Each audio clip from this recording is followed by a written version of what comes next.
Hi there, welcome to Wednesday's halftime huddle. This is the opportunity halfway through the week to take a beat, take a breath, recover, spend some time listening to wonderful conversations that we have with some people basically who are in the same sort of place as you.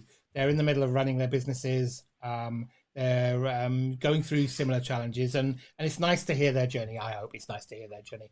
If you haven't heard from me, my name's Mark Webb. I am from A Game Masterminds. I come every Wednesday. We go live to give you this kind of opportunity. Today, I've got a great opportunity to talk to Nadège Minois, who is a founder of Coaching Vision. She's also a host of a very interesting podcast that I would encourage you to have a listen to as well, the Communication and Culture podcast, and we'll obviously talk a little bit about that as well. But she helps small business and medium-sized businesses bring structure and clarity to their projects, and by showing them that entrepreneurs, project managers isn't just for big sort of corporations. It's a great tool, and it's a useful tool and a needed tool for small businesses too. So without sort of spending too much time on tooting her whistle, I will introduce you to Nadège and say hi. So hi, Nadège.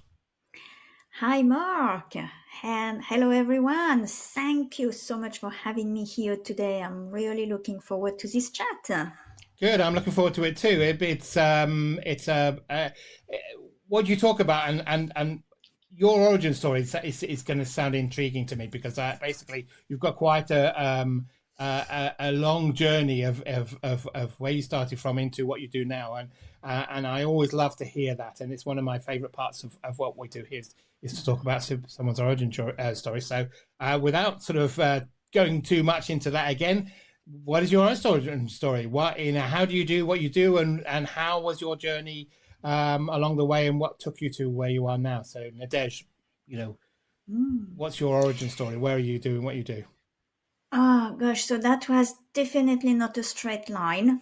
Okay, both in terms of what I've been doing and where I've been doing it. So basically, I began far away from project management. I began as a biologist.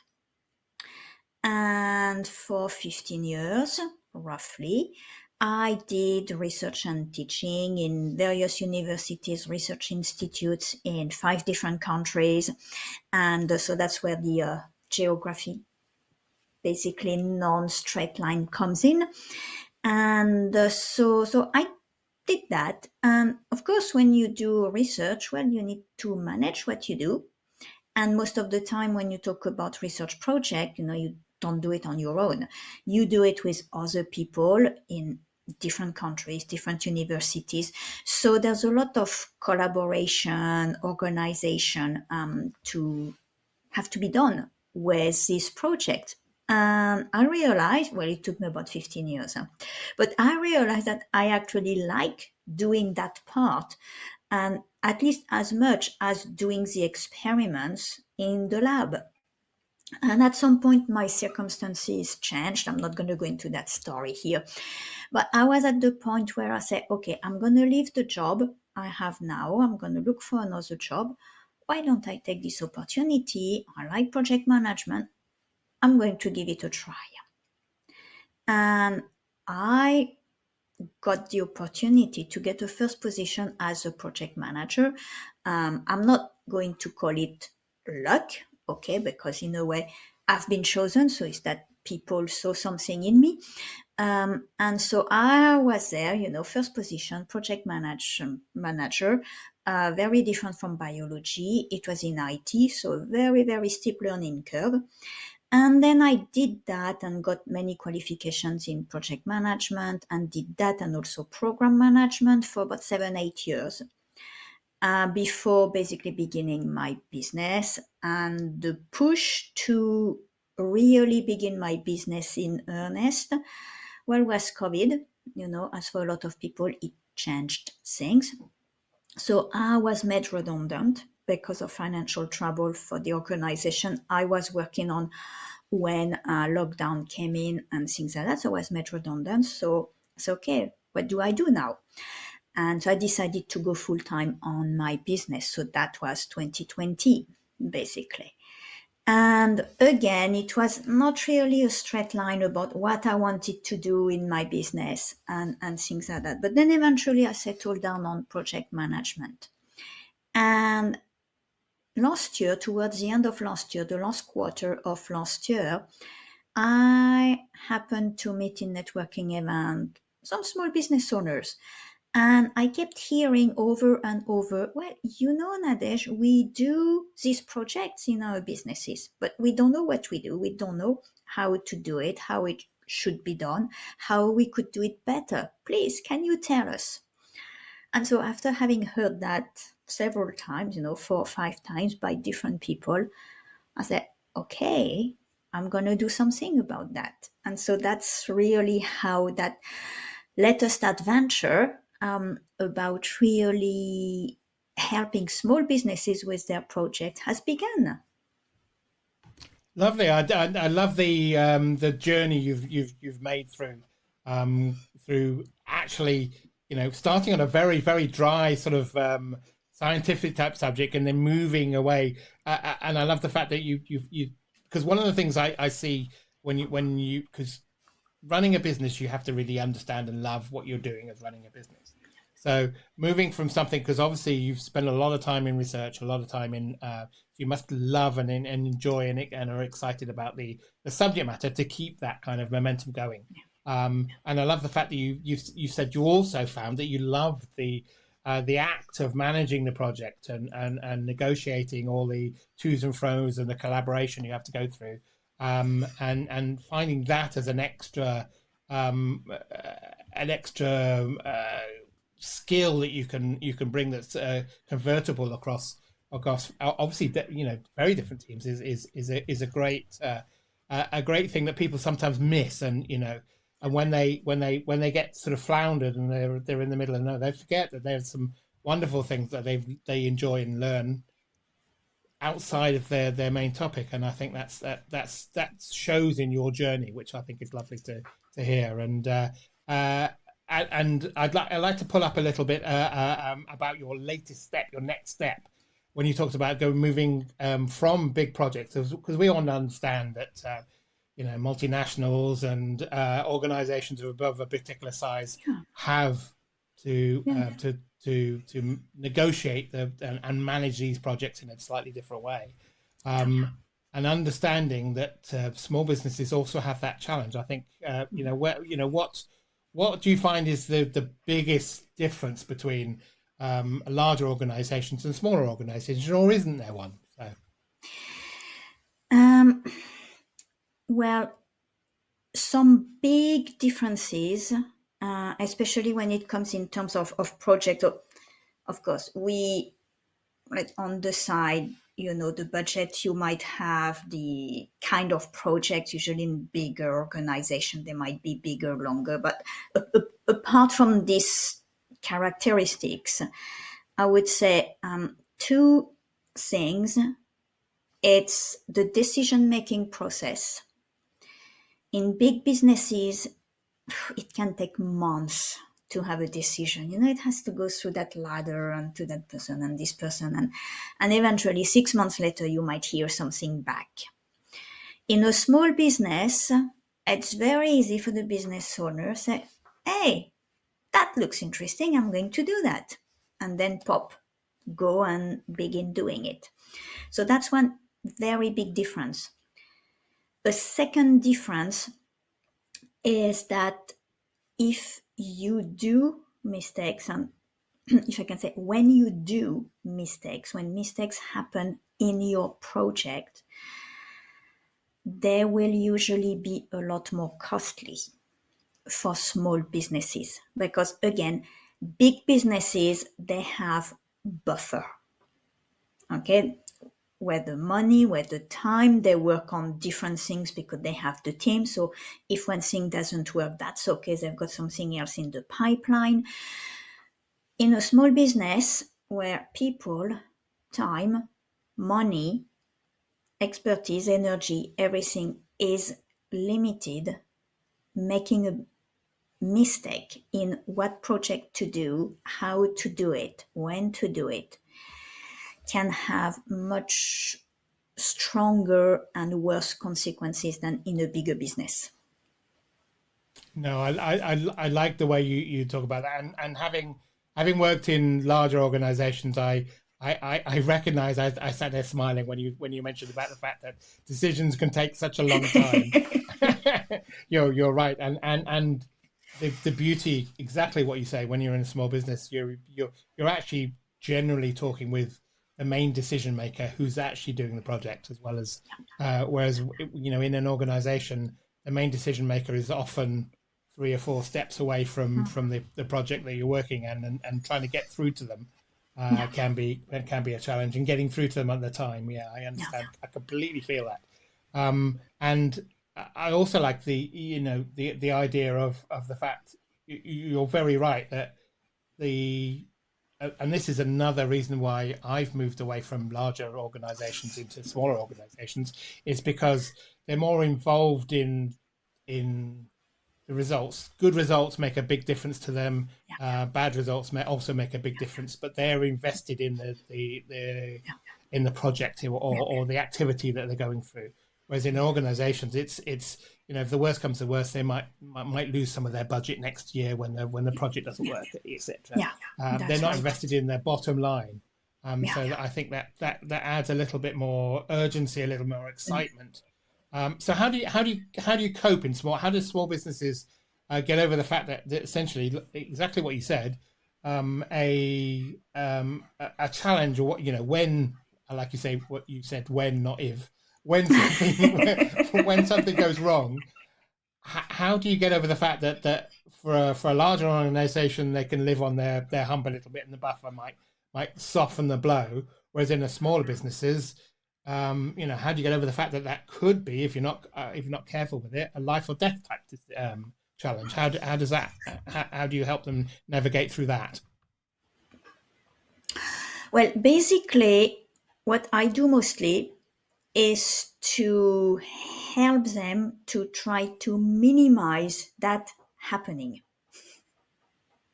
Okay, so basically you go upstream, and in small businesses, as I mentioned, budget time is much tighter usually.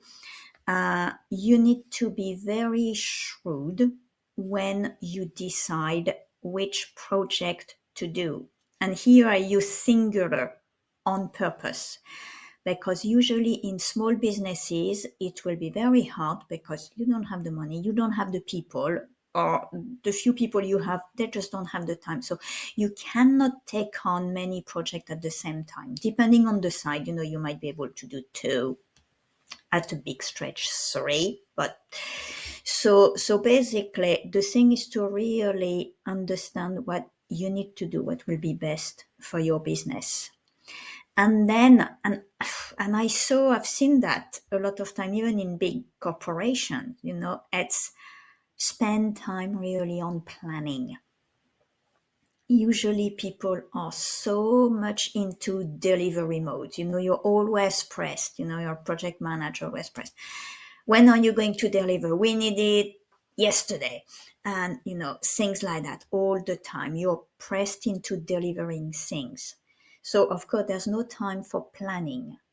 So, what I would say is I help them see how pragmatic planning will help to kind of minimize these mistakes, but also put in place things that what do you do? So learning how to spot these mistakes, that something is going wrong before it's too late, how you involve all the people in that, so how you communicate and how you interact with all the people, how everybody in the project is involved to to make sure that as few mistakes as possible happen. So the best way is to work upstream of these mistakes happening.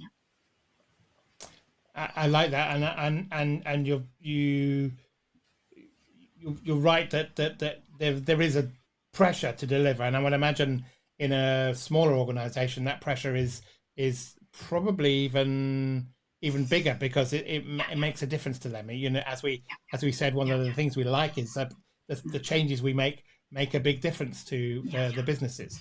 yeah, So I would imagine the pressure to get something out there and done for a smaller organization is quite intense yeah, sometimes. yeah, So is there a secret sauce? Is there a magic sort of way to help them? I mean, do you break things down to smaller deliveries? Do what do you think is the best way to help them release that pressure of, I need it done, I need it mm, done yesterday, yeah, because it makes a difference to my budget, my mm, money in my mm. pocket, going on holidays, my wife, my children, etc. Yeah, yeah. No, for sure, for sure.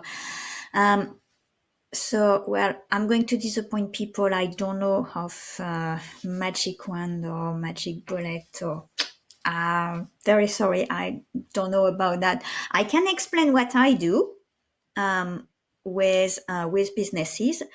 So first is that obviously each business is different, because people, well, mostly people are different. They have different ways of working.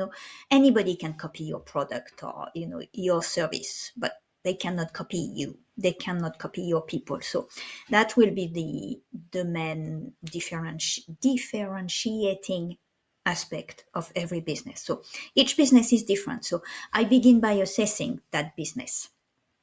You know, where are they at? Where do they want to go? What makes sense for them? So to look at the business holistically, so that they can already have an understanding of what would make sense for them to do next.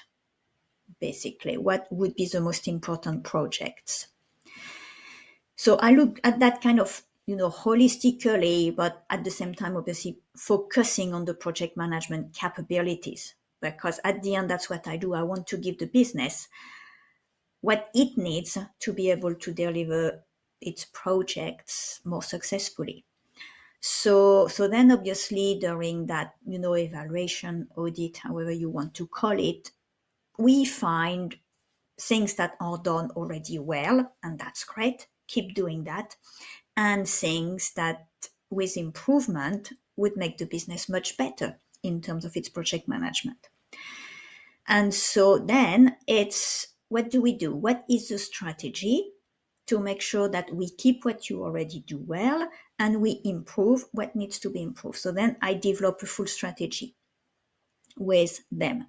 And that, includes the tools they might want to use, the processes they need to put in place, the people that need to be involved, the communication, so everything around the project.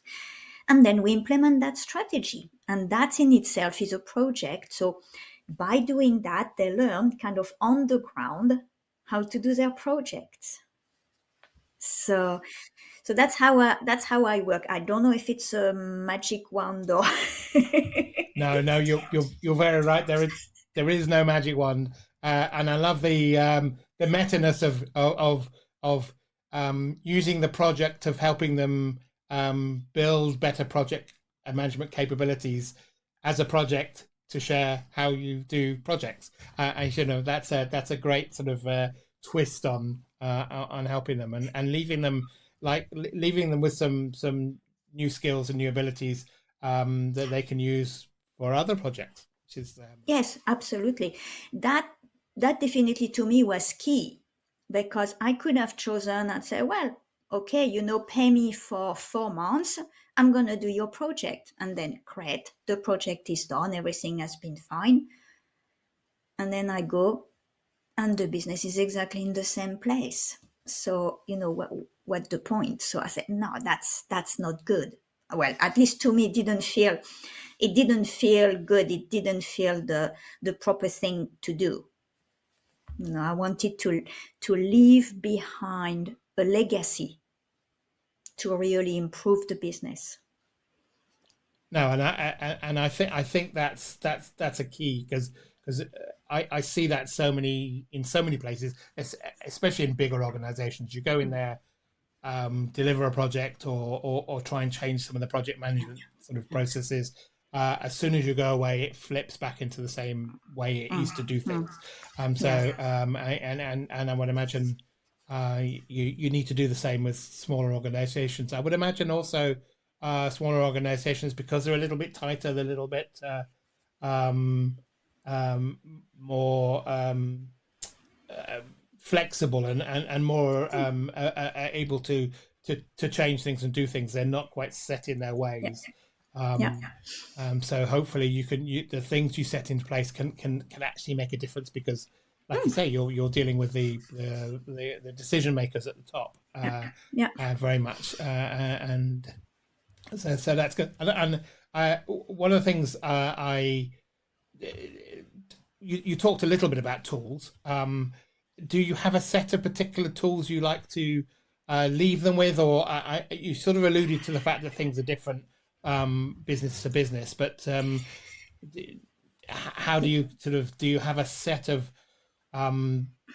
sort of standards and processes that you and tools that you tend to recommend that all of the businesses that you do work with, follow, or is it? No. No. Well, of course, I've got a set of tools that I know what they can do, I know where they can help, but to me, a tool is here to help. It's not here to add any work, any burden. It's not about, yes, you need that, and that's the way you do it. We don't know how to use it. That's okay. I can do some training for extra cost. I can do some training. No, that's not. And it's part of that audit and of the strategy, to say, what do you really need? And first, what are you already using as tools? Because you may already have something that will do the job. You're not using it that way at the moment, or not efficiently, but you've got it. You know how it works. You like working with it. Let's keep it. So there are a set of tools that I can recommend once I know for sure and we've agreed to what the business wants to do and how the business already works, or the people in the business already work with tools. Then I can say, okay, I think this one could be appropriate for you. Or you've got already this one, fine, it can do anything we need to do.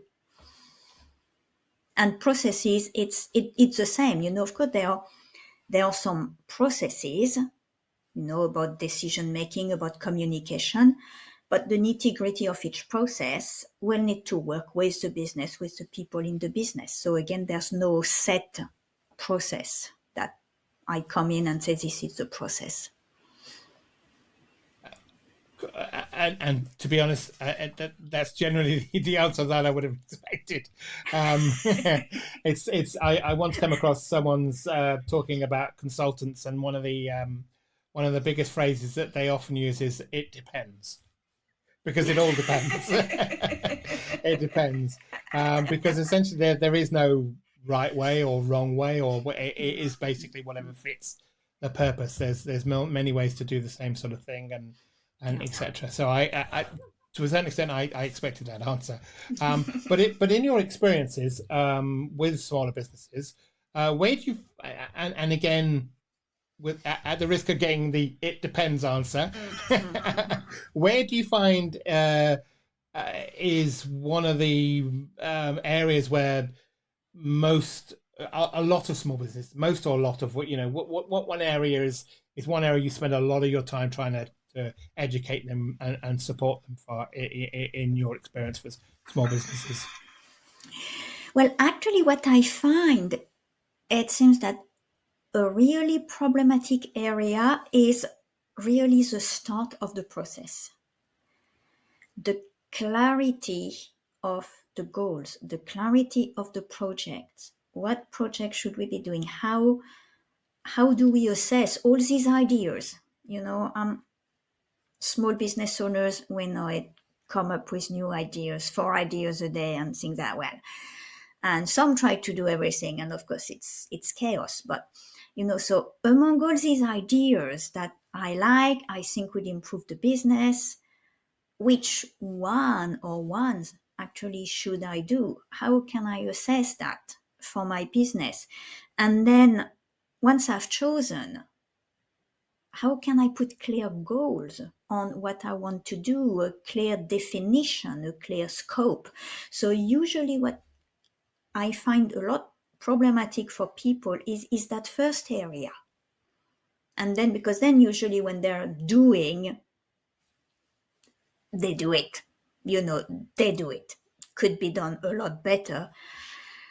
We know we've got to do something, we do it. But that can also be another problem, a problematic area for small businesses is not delegating enough, not recognizing that you need other people, and not using appropriately the people you already have on your projects. I love that, and I can see very much the situation, exactly what you say. In my experience, dealing with lots of small businesses, you're right. There's no problem with ideas and challenges and things to do.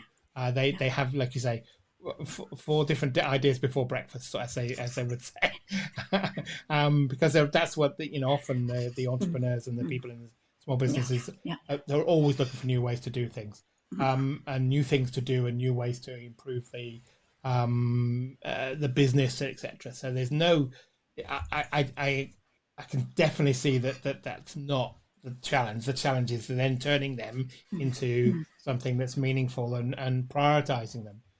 Do you? I mean, do you have a particular way of doing that, or is it again trying to get them to think grander in terms of what their business goals are, and then which of these ideas align with that? Is that basically what the sort of things you spend time and with them, or there are other little?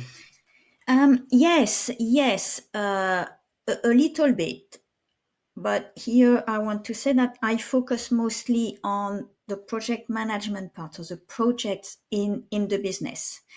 I wouldn't call myself a kind of business development coach. There are a lot of people who are better placed, okay, to really assess whether your goals, you should go higher, you should go. So I kind of look at that, of course, because then you need to align, the project. So of course we look at that.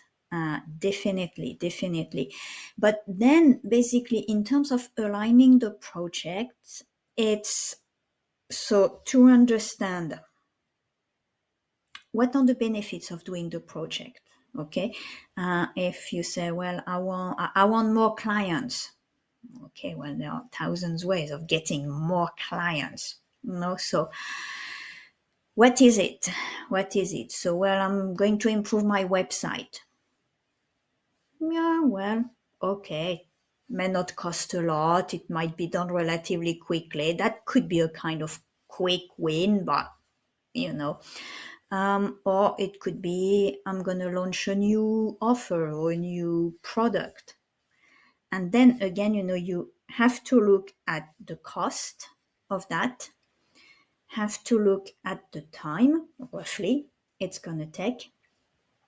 Do you have the people? So everything that would be involved, the risks for the business, that will be very, very important. And that's an area that usually, especially small businesses, they don't want to think too much about it. Say, we'll think about that when it happens. Well, that's a bit too late, guy. so the risks. And if all of that is outweighed by the benefits of doing the project, you can do the project. Basically, that's the idea. There are costs, risks, and everything associated with the project. This is where I want to go. Will I achieve that with the project? Is it too risky? Is it too costly?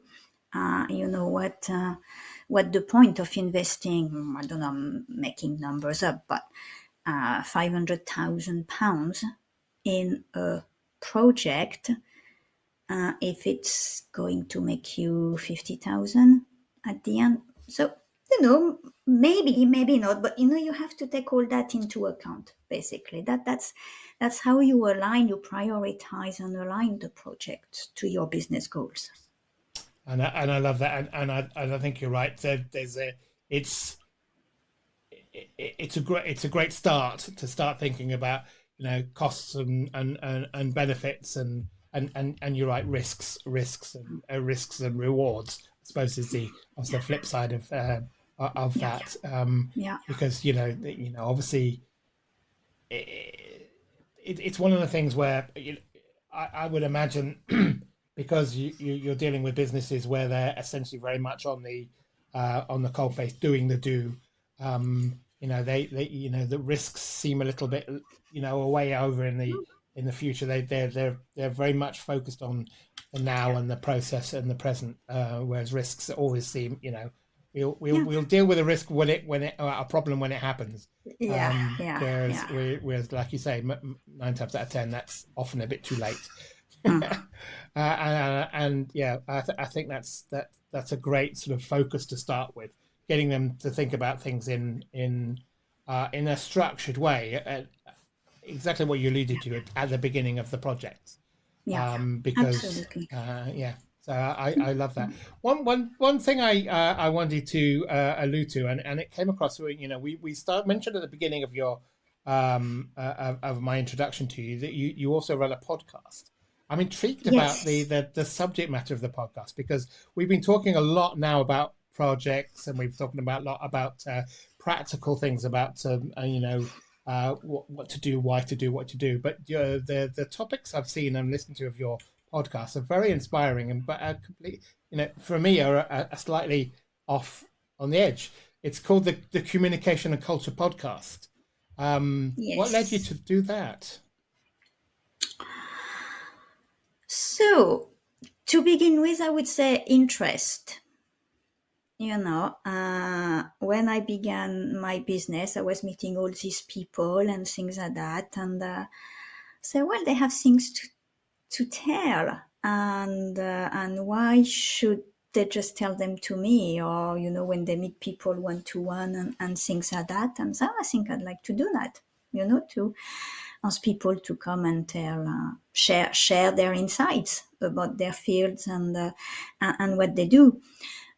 So it kind of began like that. And to begin with, it was actually called Culture and Inclusion, because with my international experience, I was really big on that idea of, inclusion, and in projects, you deal with very diverse people and, and things like that.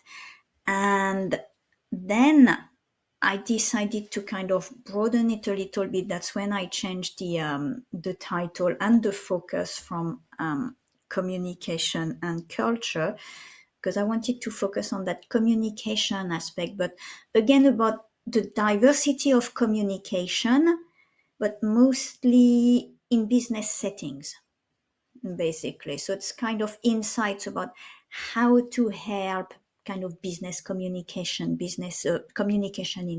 in a professional settings from a lot of very different angles.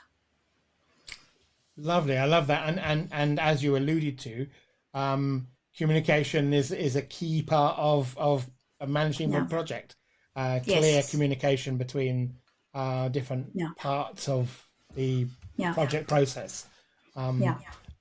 and while they may have clearer lines of communication in a smaller business, they obviously uh, sometimes have some of the a bit of different challenges. Do you find that that's the Yes. case? Smaller businesses have different communication and inclusion type challenges than larger businesses, and where would that be in your experience? Um. Yes. Yeah. No. I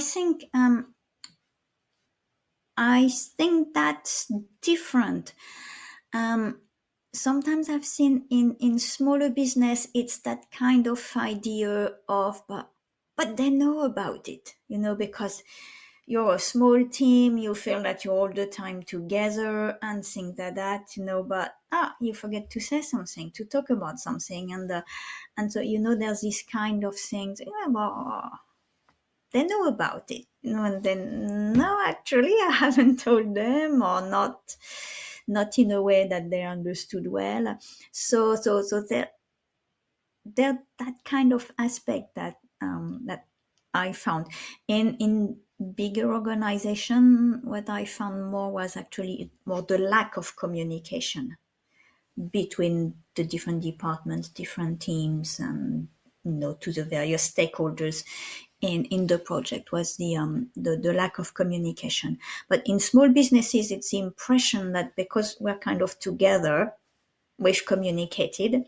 Well, no, it's not the case, and also maybe the kind of clarity around the communication, because again, but they know I don't need to tell them that, I can go directly to that bit, because then they know that bit. Well, no, actually, no, they didn't know that beginning, and so, yeah, that things I've seen. And in my experience, I would believe you with that in that case. There's a lot of communication that's sort of by what I would classify as sometimes mind reading. You can I'm thinking it. Why are you not listening, sort of thing, because they don't have the clear the clearer step by boundaries and communication channels, etc., that you might have in an organization that you suggested sometimes get in the way of clear communication. But also on the flip side, because they don't have those ways of communicating, those ways of ensuring that at least the basics are communicated from A to B, that they get missed in a smaller organization. And I would imagine that comes across, not just in projects, but in a whole, and especially when I know you talked about business development and etc. Sometimes smaller businesses don't really have a clear vision and communicate that clear vision to their organizations, where there's that mission, vision, sort of etc. focus, goals, missions, and visions that essentially sometimes bigger organizations play lip service to, but at least they do something to it. Whereas a smaller organizations don't even play lip service.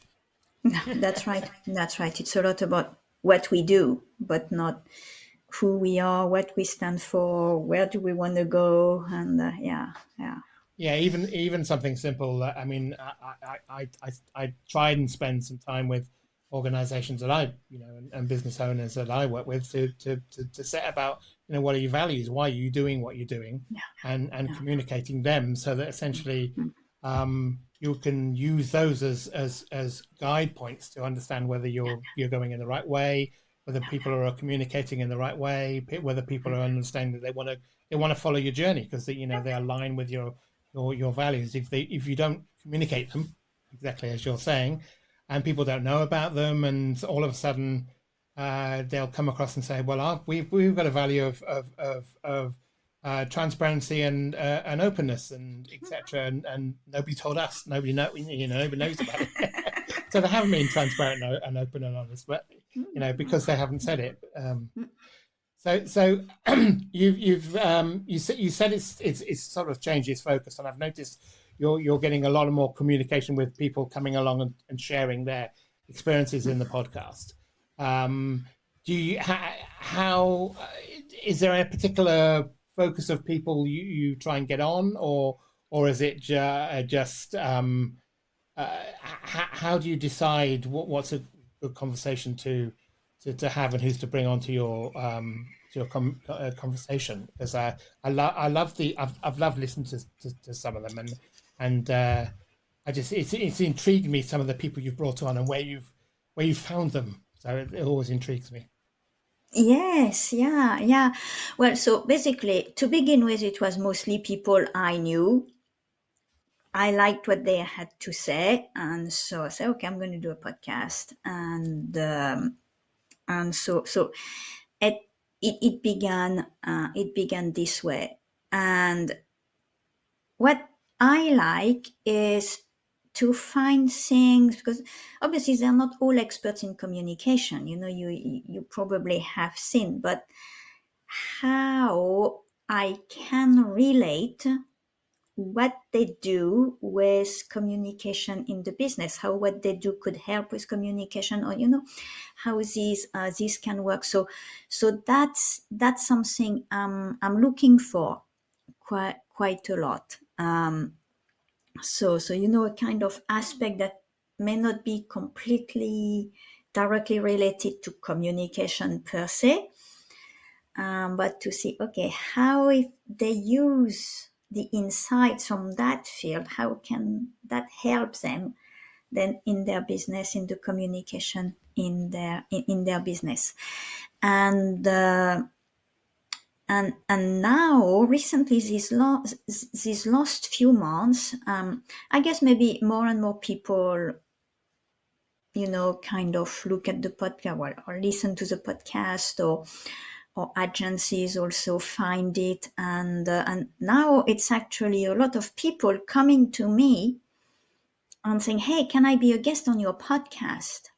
And then we chat, and if I think, yeah, okay, there's something that you can bring, and I'd like to discuss, so they become, That's but lovely, then and I love the way that you you tie the fact, and I would imagine tying back to project management, the same sort of thing. There's a lot of things in your organization and the way the organizations work that can tie into being better at communication, and better at managing projects, and getting value from that. I mean, essentially, I would imagine you'd say the same. A project is only useful if it provides value to the organization. yes, Um, and yeah, so understanding that, that's even if right. even if a project doesn't necessarily get complete, if it's added Yeah, value and added more value than it that's took right. away, yeah, That's right. It's about adding value. I would say the only exception to that, but then again, it's a value at the end. It's project about regulatory compliance, for instance. You need to do something, but well, you've got new regulations, you've got to comply, you need to change something. But it's at the end, it's also value, because basically, if you don't do it, well, you can go belly up. You can just close the door because you don't comply. So it has some value too. But yes, that's a key thing, that the value, the benefits of your project, the positive things. Basically, a project is there to bring your business from the current state where you are at to a desired better state where you want to be. And anything that it might sounds great and a great idea, and your best friend is doing it and it sounds great. Well, if that's not going to fill a gap, at least maybe not the whole gap, but if it's not going to bring you closer to that goal, forget about it. no, indeed, absolutely, yeah, and I like that, and I would imagine that's one of the things that you probably have to rein people back from by saying, just because so and so next door is doing X, Y, and Z doesn't mean you have to do it, because if it's not adding value, Yes, yeah. absolutely, absolutely, I, I, absolutely. and I see that in larger organizations as well. Yeah.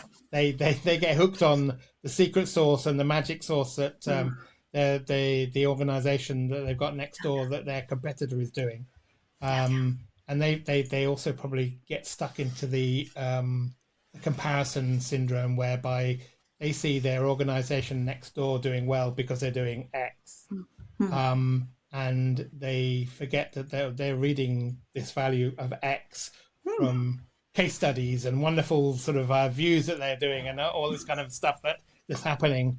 They Yeah, forget the journey they've gone through to get to absolutely. that. Yeah, So yeah. yeah, no, I love that, and I love the way that while these two things, managing projects and helping supporting small businesses, managing projects, and the podcast seem ultimately sort of slightly disjointed. I love the fact that they do have a common theme in terms Yeah. of, where can you add value, where can you communicate value, where can you help and grow your business. I love that. One of the things that this podcast is about is helping and supporting small businesses to give them an idea that essentially we talked about doing the do, getting from A to B, getting from beginning of a project to the end of the project, beginning of the week to the end of the week, is all about process. And when Yeah. you're focusing running a business on your own, and a lot of the people I work to are either tiny small teams or they're Mm. running on their own. Mm. It can be a challenge to keep the momentum going, to keep the process going. Yes. And that comes across both in day-to-day operational Yeah. Yeah. activities and also project activities. In Yes. your experience, how do you keep yourself going day to day, week to week? And what is it that you would encourage when you're dealing with a smaller micro or business to keep them on their project? I mean, what are the things that you tell them to help them and support them to get Mm. keep stepping forward towards their project goals? Yeah. Something that I find very helpful, both for me and people I help, is that, of course, when we talk about projects, when we talk about goals, we see the end, the end product when everything is there and everything is bright and shiny and all is well. And yes, it's very hard to keep momentum because it seems so far away. And so something I found very helpful, and that you do that when you prepare if I can say a real project plan, is that in that plan you've got milestones. So these are sub goals that you reach during the project, and each step will get you closer to the end of your project. And so it's basically try to, of course, don't lose track of where you want to go, the end goal, but focus on that milestone, basically. That little thing, smaller thing, you know, you can do it. It's inside, it's next week, it's in 2 weeks, it's gonna be there. And so focus on that and then celebrate. Celebrate. When you've achieved something, small thing, celebrate and look back at the way you've already gone through, the what you've already done. And that keeps momentum going and also have a clear idea. I don't like to-do lists, or at least just unorganized, completely messy to-do list, which is just really a list of a jumble of things. Okay, because it's there, you don't know where to begin, it's overwhelming because you have 50 things on your list. Of course, you look at that and your head drops. So just organizing things, and I'm big, obviously, as a former project manager, working in project management. Organization is a big thing. So organizing things also it helps. Having the things prioritize. And okay, today I'm going to look at these 2-3 things, and that's all that I'm going to look at. I'm not going to look at number 48 on my list. I don't care about number 48 on my list right now. I look at number 1, 2, 3, and that's it for today. And yeah, I've done it. Great, super. And go like that. But don't look at the whole thing in one go that you've got to do everything right now. No, no, a great advice, and you're very right that if we're not careful, we do have the opportunity. Well, the not the opportunity, the general tendency to not look at how far we've come, but look at how far we've still got to go to achieve the goal, and having milestones and steps and celebrations when you reach milestones, even if the milestone is to get your three items. I Yeah, move my hand. Your 3 items absolutely. done today is a milestone. Absolutely. Is a daily milestone, and It and is. celebrating that, I think, helps you remember how far you've come, and because we we've all done that, and I remember one time when I was walking up in the Lake District, and we were just walking up a simple hill. You walk up the hill, think, hey, I've reached the top, and then you look and I think, oh, okay, I've only got to the first step. There's more to go. So it's a work in progress, and I think Yeah, you're right. Trying to yeah, remember what you've done, celebrating your milestones, and breaking them into smaller absolutely. milestones helps. Absolutely, absolutely. That reminds me something that my partner was a runner, and at some point when he was running in the club, and it was really really tough. He told his coach, "Come on, I'm not gonna do it," and things like that. And the coach said, "Just put one foot in front of the other. As long as you do that, you'll get there." So just that one step at a time. Just do that. Concentrate just on the next step, and you'll get there. Great advice. Great advice, and for those listening, step by step. You're right. Brilliant. Thank you very much for that.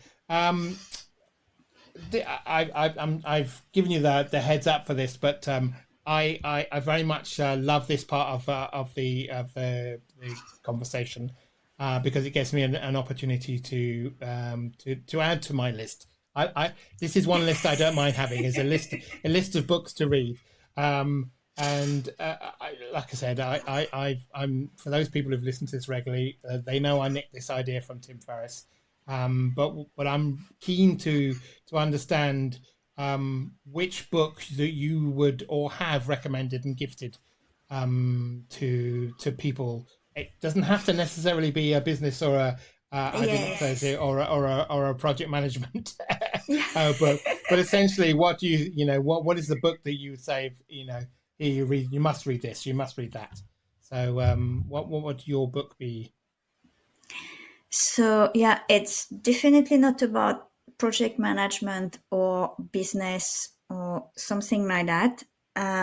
But it's a book that actually is called Why We Sleep.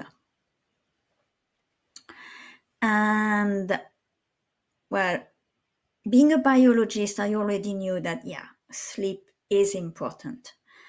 But, in the kind of culture where, you've got to do and get up at 5 a.m. and go to bed at midnight because you've got all these things you've got to do, and, all that kind of culture and hustle on the side, and things like that. So I would greatly recommend to read that book, and very likely after that you're not going to compromise on your sleep. Definitely not. And you'll see the difference for your business. No, absolutely, and I completely 100% behind you on this. I read the book a while back, and it's a brilliant book, and so I would definitely recommend other people to read this book as well. But you're right, the hustle culture, the 5 a.m., 4 a.m., whatever a.m. club is to get up and before everybody else gets up and do 3 hours worth of work before everybody else does, and hustle, hustle, hustle. It just leads to burnout, mistakes, and problems, rather than making sure that you, like you say, steady, one step at a time.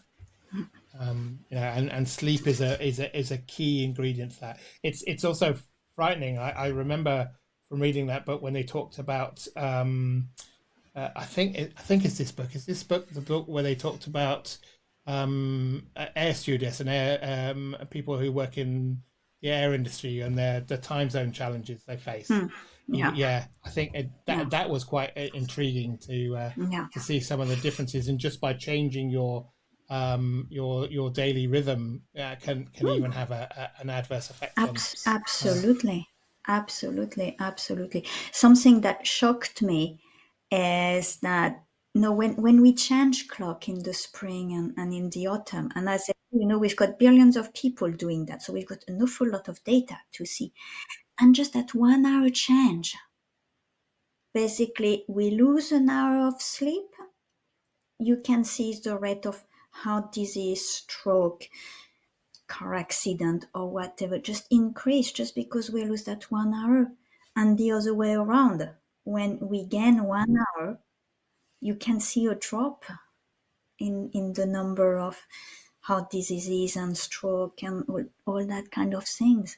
Just that 1 hour. I know it's amazing. It is an intriguing book, and like you say, once you read it and read through it, you will guard your 7, 8, whatever hours of sleep quite. And the other thing I do remember, if I remember rightly from this book, is how having is it to do with the time you wake up, having that regular all the way through.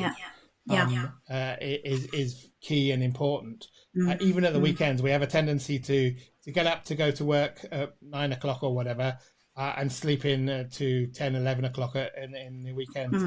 I seem to remember them suggesting that's not good for you. No, that's right. All the way through. Yeah, no, that's right. It looks like in a lot of things, consistency is a big key. Yeah. Indeed. It's a great book. I will put the notes to that book so people can read it if you haven't. And if you haven't, if you have read it already, definitely read it again and remind you that we all need regular sleep and we all need it's key. It's vital. In fact, I even came across something talking about snoring and sleep. So we need to make sure we protect our sleep. Lovely. Great book. Thank you very much for that. Well, thank you very much for the conversations. I would love to speak to you more and more about project management because it's one of the a little intriguing sort of areas of me. And like you say, I think it is one area where small business could learn some. I'm not saying big business is brilliant at project management because I know they're not from experience. But there are some things that definitely their small businesses could learn to help them manage their projects better. And obviously, Nadège is for definitely worth talking to if you have any kind of projects to work and you need to spend some time working out how to do it best. With that in mind, where's the best place for them to find you? I've noticed you talked about your website earlier when we talked about it, but where's the best place for someone to connect with you, listen to your podcast particularly, and understand what you do and where you are, where you're coming from? Yeah. So LinkedIn is a very good place. Just connect with me, drop me a message. Absolutely no problem. LinkedIn. Yes, if you don't use or don't like LinkedIn, you go on my website. There's a contact form.